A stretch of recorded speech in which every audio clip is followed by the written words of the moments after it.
नमस्कार मित्रों, Hindi dose on demand channel में आपका एक बार फिर से स्वागत है। दोस्तों, हम पिछले वीडियो में हम रस पढ़ा रहे थे और रस में हम दो रस के भेद जो हैं वो पढ़ा चुके थे, श्रृंगार रस और हास्य रस।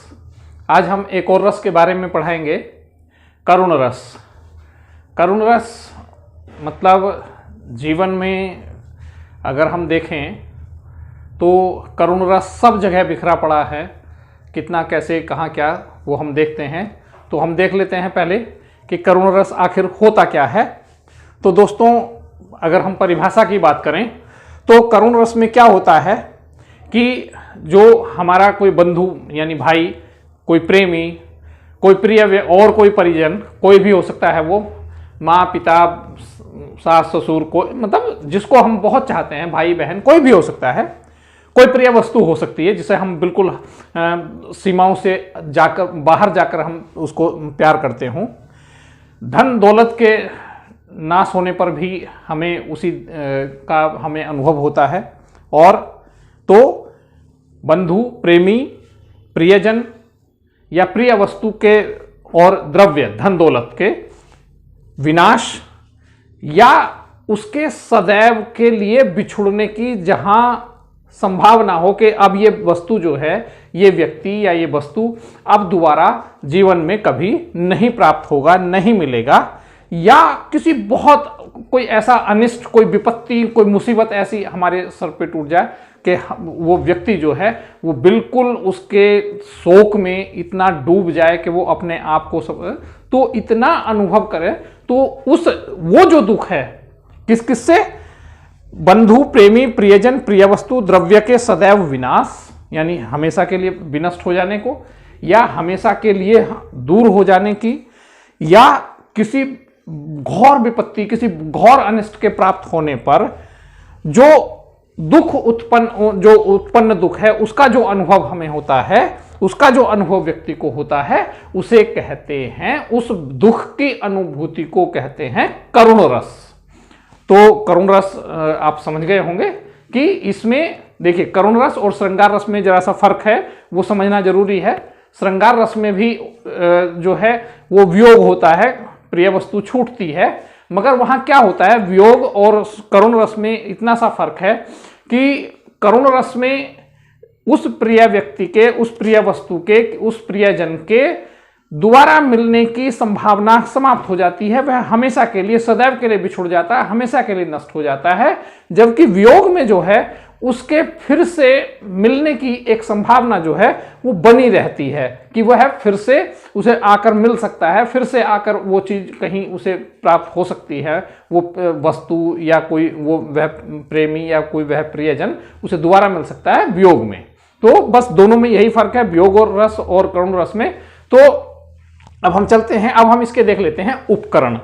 उपकरण कहें, अवयव कहें, अंग कहें, कुछ भी कहें, तो करुण रस के कौन कौन से अवयव हैं, कौन कौन से उपकरण हैं, हम देख लेते हैं। पहले हम देखें स्थायी भाव। तो करुण रस का जो स्थायी भाव है वह होता है शोक। अब हम आगे चलते हैं विभाव। विभाव के हमने बताया था आपको दो भेद होते हैं, आलंबन विभाव और उद्दीपन विभाव। तो आलंबन विभाव में क्या होता है, आलंबन में हमने बताया था कि जिस साधन में, जिस वस्तु में, जिस उसके द्वारा जो हमें वो भाव जो है वो उत्पन्न होता है, जिस उसको देखकर, साधन को देखकर, जिस ऑब्जेक्ट को देखकर, जिस वस्तु को देखकर वो कोई भाव जो है वो उत्पन्न हो, वह कहलाता है आलंबन। यानी वह भाव जो है जिसका सहारा लेकर स्थित होता है वह कहलाता है आलंबन। तो वह आलंबन क्या होता है करुण रस में, आलंबन विभाव। तो आलंबन विभाव होता है कि जो वस्तु नष्ट, जो व्यक्ति या वस्तु नष्ट हो गई है, हमेशा के लिए छिन गई है, दूर हो गई है, तो वह कहलाता है आलंबन विभाव। अब आलंबन विभाग के बाद दूसरा जो इसका अंग आता है वह होता है उद्दीपन विभाव। उद्दीपन हमने बताया था कि उद्दीपन जो हमारे मन में सोए हुए स्थायी भाव को जो है वो उद्दीप्त करता है, बढ़ाता है, उत्प्रेरित करता है, वह कहलाता है उद्दीपन विभाव। तो करुण रस में उद्दीपन विभाव क्या होता है कि आलंबन का दाह कर्म। आलंबन मतलब जो हमारा विनष्ट व्यक्ति है, जिस व्यक्ति की मृत्यु हो चुकी है, या जो तो उसका अब व्यक्ति की अगर मृत्यु हो चुकी है तो सीधी सी बात है उसका दाह संस्कार या जो भी उसका, चाहे उसको दफनाया जाए या जलाया जाए या किसी भी तरीके से उसको संस्कार अंतिम किया जाए, तो वह जो अंतिम संस्कार की क्रिया है उसके, चाहे वो दाह कर्म हो चाहे दफनाने की हो, तो ये उद्दीपन है उसका आलंबन का जो दाह कर्म है, जो व्यक्ति मृत हो गया है उसका दाह कर्म, या उस व्यक्ति के जो इष्ट गुण हैं, जो उस व्यक्ति के जो गुण थे वो हमें जो है वो बार बार हमें याद आ रहे हैं, उस व्यक्ति को याद आते हैं और वो उसके जो गुण हैं वह भी उद्दीपन का काम करते हैं। उस व्यक्ति का कहीं चित्र लगा है, उस व्यक्ति का चित्र अगर रखा है तो वह भी उसको उद्दीप्त करता है उन चीजों को। उस व्यक्ति का मतलब आलंबन का दाह कर्म, उस व्यक्ति के जो गुण हैं उसका जो चित्र है, या उससे संबंधित जितनी भी वस्तुएं हैं, क्योंकि वो उसको उसकी स्मृति को ताजा करती हैं, उसकी स्मृति को बुलाती हैं और उससे वह जो दुख है वह उत्पन्न होता है। तो ये सारी चीजें जो हैं वह कहलाती हैं उद्दीपन विभाव, उससे संबंधित जितनी भी वस्तुएं होती हैं। उसके बाद हम चलते हैं आगे अनुभाव। अब उद्दीपन विभाग के बाद क्या होता है, उद्दीपन मतलब मन में जो है जो शोक वाले भाव था वह जो है अब वो सतह पर आ गया है, उसका जो है मतलब अस्तित्व में आया है। अब अस्तित्व में आने के बाद क्या हुआ, शोक का अनुभव जो है मतलब शोक की जो भावना है वो उद्दीप्त हो गई है। अब उसके बाद क्या होगा, अनुभाव। अब जब शोक हमें महसूस हो रहा है तो व्यक्ति क्या करता है उसमें, जब दुख की वाली स्थिति में व्यक्ति क्या क्या करता है वो कहलाता है जो उस अनुभूति को होने के बाद की जो प्रक्रिया है, जो रिएक्शन है, वह कहलाता है हमारा अनुभाव। अब अनुभाव क्या होता है, दुख में अनुभाव क्या होता है, किसी आपने देखा होगा कि किसी व्यक्ति की, हमारे प्रिय व्यक्ति की, प्रियजन की जब मृत्यु हो जाती है कहीं भी आप देखते हैं तो उसके जो परिजन हैं, उसके जो बहुत नज़दीकी रिश्तेदार या जो भी कुटुंबी लोग हैं वो क्या करते हैं, रुदन करते हैं, रोते हैं। कुछ लोग ऐसे होते हैं जो बहुत प्रिय होते हैं, वो भूमि पर पछाड़ खाकर गिरते हैं, छाती पीटते हैं, विलाप करते हैं, रुदन करते हैं। तो ये निश्वास है, ऐसे करके बहुत लंबी सांस लेना, छाती पीटना, रोना, प्रलाप मतलब उसके गुणों का या उसके कार्यों का बखान कर करके जो रोना है वह प्रलाप, या बहुत अगर स्नेह है तो कई बार जो है उसके जो परिजन हैं, उसके जो बहुत प्रिय व्यक्ति होते हैं वह जो है मूर्छित हो जाते हैं उसके शोक में। या क्या होता है, आपने देखा होगा अक्सर प्राय है महिलाओं में ये देखने को मिलता है कि वो क्या है, अपने भाग्य को कोसने लगते हैं, किसी जैसे है कि हाँ मेरा तो भाग्य फूटा था, मेरा दुर्भाग्य था, ये मैंने इसको मेरा कर्म फूटा था, मेरा भाग्य फूटा था जो मैंने इसको वहां भेज दिया और ये इसका एक्सीडेंट हो गया या कोई दुर्घटना, ऐसे करके जो भाग्य को कोसना है वह भी जो है वो अनुभाव है। और कंप, बहुत होता आदमी जो है ना, जब दुख की समस्या तो वो बिल्कुल ऐसे थर थर कांपने लगता है, वो उसका शरीर जो है वो बस में नहीं होता है। तो ये इतनी सारी चीजें, भूमि पर गिरना, निश्वास, छाती पीटना, रुदन, प्रलाप, मूर्छा, भाग्य की निंदा और कांपने लगना जो है, ये सारे के सारे जो हैं वो अनुभाव हैं। यानी उस दुख के अनुभूति हो जाने के बाद, मन में दुख के उत्पन्न यानी शोक के उत्पन्न हो जाने के बाद की जो स्थिति है वो क्या क्या होती है, वो ये जो क्रियाएं हैं वह होती हैं। अब इसके बाद जो है अनुभाव, अब अनुभाव हो गया ये सारी चीज। अब उसके बाद क्या होता है, संचारी भाव, या जिसे हम कहते हैं व्यभिचारी भाव। अब उस व्यभिचारी भाव और उसमें क्या मतलब अंततः जो महसूस होता है, जो आदमी को अंततः इतनी सारी बातें होने के बाद जो अंततः अनुभव होता है, जिसको आत्मानुभूति करती है, वह क्या है, उसकी स्मृति। अब उसकी स्मृति में व्यक्ति जो है, जो हमारा जो भी कोई परिजन है जो जिसको हमने खो दिया है उसके, तो क्या होता है, उसकी जो यादें हैं जो है ना वो हमें परेशान करती है, वह हमें बार बार उसको दुख को जो है वो कम नहीं होने देती। तो स्मृति उसकी, और क्या, मोह। आपने देखा होगा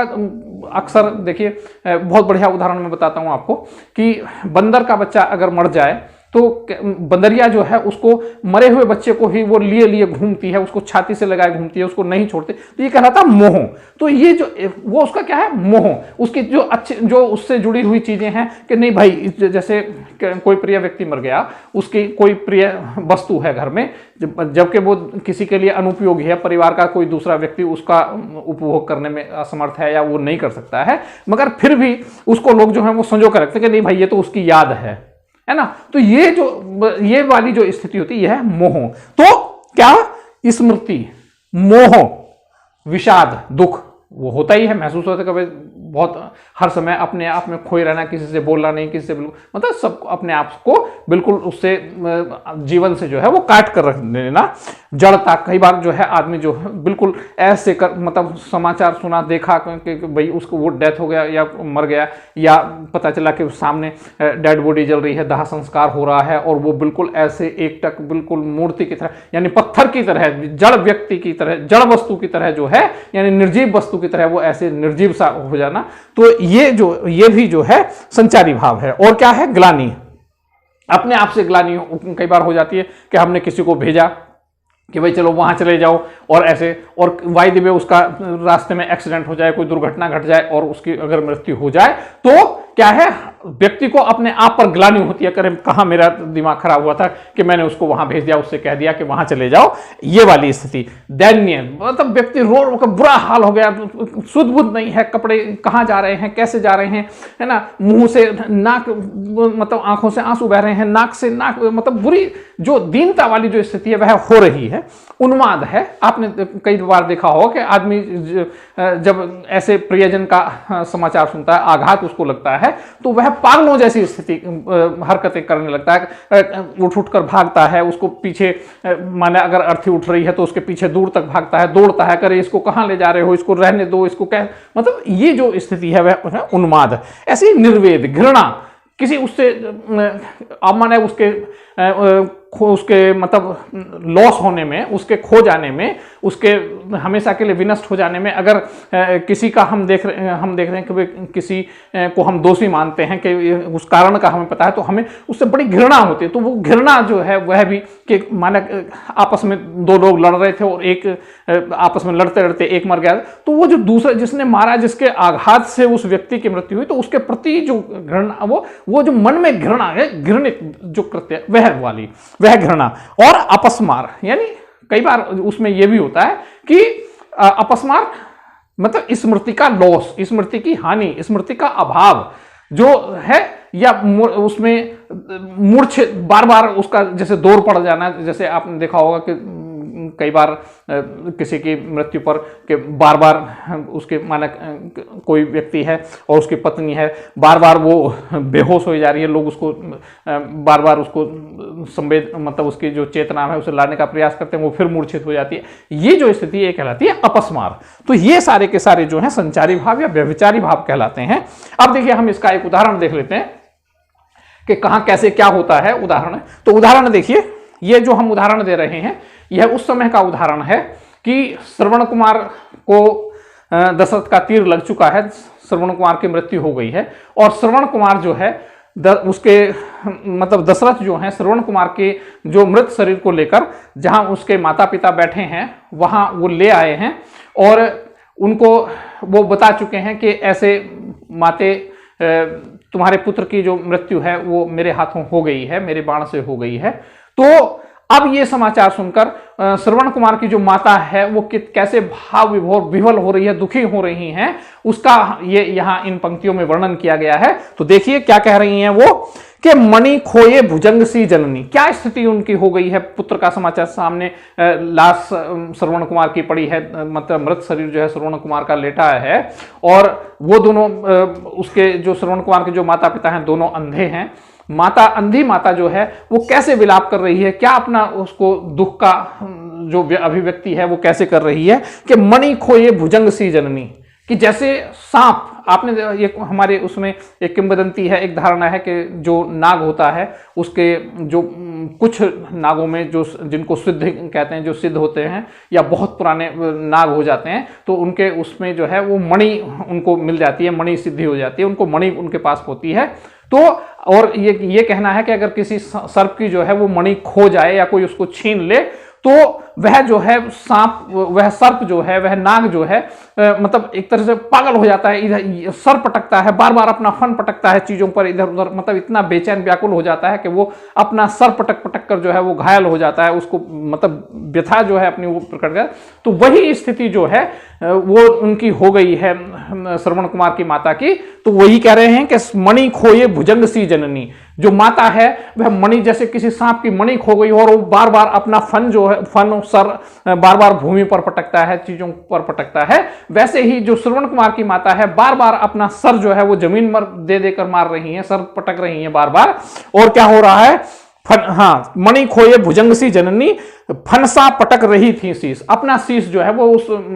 सर्प की तरह पटक रही हैं बार बार। किस तरह, जैसे कि मणि खोया सर्प जो है वो अपने फन को बार बार जो है वो धरती पर पटकता है। और क्या हो रहा है, और वो क्या कह रही हैं, ये तो स्थिति है, ये तो क्रियात्मक बात हो गई कि मणि खोए भुजंग सी जननी, फनसा पटक रही थी शीश। और अब ये प्रलाप कर रही हैं, चूंकि प्रलाप, अब मैंने बताया था अभी आपको, प्रलाप में क्या होता है कि उसके गुणों का और अपनी दीन अवस्था का जो वर्णन कर करके जो रोना होता है वह कहलाता है प्रलाप। तो जो माता है वो प्रलाप कर रही हैं, क्या कह रही हैं कि अंधी आज बनाकर मुझको, अब वो भगवान को कोस रही हैं, भगवान की निंदा कर रही हैं। हमने ऊपर बताया था आपको, अनुभाव में भाग्य निंदा या ईश निंदा, मतलब उस संदर्भ में भगवान की को भी व्यक्ति कोसता है। कैसे, जैसे ये श्रवण कुमार की जो माता है वो कह रही हैं कि अंधी आज बनाकर मुझको, कि मैं अंधी तो थी ही, मगर तुमने आज मुझे, मेरा भी जो पुत्र था, मेरा जो बेटा था, ये हमारा आंखें भी था, हमारी लाठी का सहारा, हमारी लाठी भी था अंधे की, तो ये सब कुछ था, हमारी आंखें था, मगर आज तुमने वास्तव में, हे ईश्वर, कि अंधी आज बनाकर मुझको, कि आज तुमने वास्तव में जो है मुझे अंधी बना दिया है। अभी तक तो मैं अंधी होकर भी अंधी नहीं थी, क्योंकि मेरा पुत्र जो है मेरी आंखें था, और क्या अंधी आज बनाकर मुझको, क्या न्याय किया तुमने जगदीश, कि हे जगदीश, हे ईश्वर, क्या तुमने ये न्याय किया है, तुमने वास्तव में मुझे, मैं अंधी तो थी ही, तुम्हें इतने से संतोष नहीं हुआ कि मेरी आंखें आपने पहले से ले रखी हैं, पहले से छीन रखी हैं, तो क्या तुम्हें इतने से भी संतोष नहीं था जो आज तुमने फिर से मेरी आंखें छीनकर मुझे वास्तव में तुम्हें आपने मुझे जो है वो अंधा बना दिया है। तो हे ईश्वर, हे जगदीश, क्या तुमने ये मेरे साथ न्याय किया है, ये क्या यही तुम्हारा न्याय है कि तुमने जन्म से मुझे अंधा बनाया, तुमने पहले मेरी आंखें छीन ली, ये न्याय क्या कम था, तो क्या तुमने मेरे साथ ये न्याय किया है। तो ऐसे करके वो ईश्वर को जो है वो कोस रही है। तो अब हम देखिए कि मणि खोए, एक बार फिर से देख लेते हैं उसमें तारतम्य में, मणि खोए भुजंग सी जननी, फनसा पटक रही थी शीश, अंधी आज बनाकर मुझको, क्या न्याय किया तुमने जगदीश। क्लियर हो गया होगा, स्पष्ट हो गया होगा। अब हम इसको देख लेते हैं कि ये सारे जो इसके अवयव हैं, उपकरण हैं, इस कविता में कहां कैसे क्या घटित हो रहे हैं, कैसे उसकी प्राप्ति हो रही है करुण रस की। तो देखिए, स्थायी भाव देखिए, शोक है, दुख हो रहा है उनको अपने बेटे की मृत्यु पर। और क्या, आलंबन कौन है, आलंबन देखिए श्रवण कुमार है, चूंकि उनका पुत्र है जो मर गया है। और क्या है, आलंबन श्रवण कुमार है। और उद्दीपन क्या है, उद्दीपन श्रवण कुमार की मृतदेह है जो सामने रखी है, उसको वो छू रही हैं, उसको अपने उससे स्पर्श कर रही हैं, उस पर सर पटक रही हैं, उसको छाती से लगा रही हैं। तो ये जो है वह उद्दीपन जो है वो श्रवण कुमार की मृतदेह है। और अनुभाव क्या है कि बार बार वो भूमि पर गिर रही हैं, अपना सर जो है वो बार बार फन की तरह, सर्प के फन की तरह जो है वो बार बार धरती पर पटक रही हैं। तो ये अनुभाव जो है भूमि पर जो गिर रही हैं, बार बार जो अपना सर पटक रही हैं और जो रो रही हैं, प्रलाप कर रही हैं, ये सारे के सारे जो हैं वो अनुभाव हैं। अब इसके बाद क्या, संचारी भाव क्या है, उन्माद और विषाद, मतलब वो उसमें दुख में जो है, विषाद में जो है वो डूब गई हैं, पूरी तरह डूब गई हैं। और उन्माद, पागलों वाली स्थिति हो रही है कि कभी ईश्वर को कोस रही है, कभी सर पटक रही है। तो वो जो उन्माद हो रहा है, तो इस तरह से जो ये इस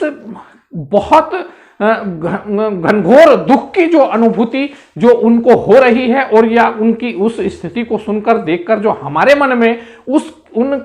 श्रवण की माता के प्रति हमारे मन में जो एक भाव उत्पन्न हो रहा है करुणा का, वह